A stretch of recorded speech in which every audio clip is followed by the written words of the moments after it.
నమస్తే welcome to HM TV to the point. ఈ మధ్య పర్సనల్ లోన్ తీసుకోవడం చాలా తేలికైపోయింది. చేతిలో మొబైల్ ఉంటే చాలు మినిమం డాక్యుమెంట్స్తో ₹1,00,000 వరకు రుణం ఇచ్చేస్తున్నారు. అయితే ఇన్ టైంలో పే చేయకపోతే మాత్రం వడ్డీలతో బాధేస్తున్నారు.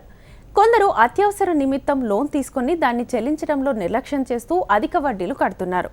లోన్ తీసుకునేటప్పుడు వడ్డీ రేట్ల గురించి ఆలోచిస్తే ఆ తర్వాత ఎలాంటి సమస్య ఉండదు. ఫిబ్రవరిలో వడ్డీ రేట్లు పెరిగే అవకాశం ఉంది. ఆ భారం పర్సనల్ లోన్ తీసుకునే వారిపై పడనుంది.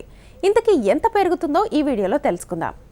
డబ్బు అవసరం ఉన్నప్పుడు వేరొకరిని అడిగితే ఇచ్చే పరిస్థితి ప్రస్తుతానికైతే చాలా తక్కువ.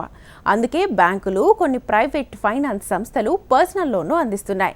వినియోగదారుల ట్రాన్సాక్షన్ని బట్టి వారికి కావాల్సిన రుణాన్ని అందిస్తున్నాయి.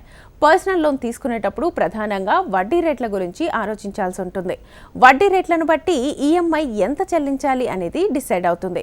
కొన్ని బ్యాంకులు ప్రస్తుతం ఉన్న వడ్డీ రేట్లతో రుణాలు అందించి ఆ తర్వాత వడ్డీ రేట్లు పెరగడం ద్వారా ఈఎంఐని పెంచుతాయి.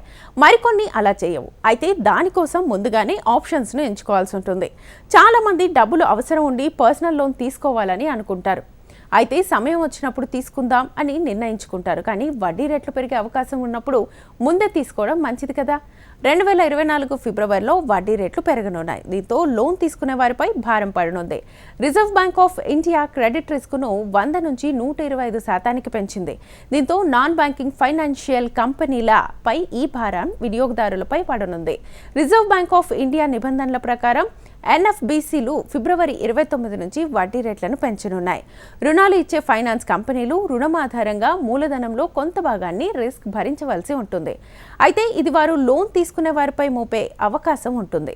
దీనిని వడ్డీ రేట్ల రూపంలో వసూలు చేసే అవకాశం ఉంది.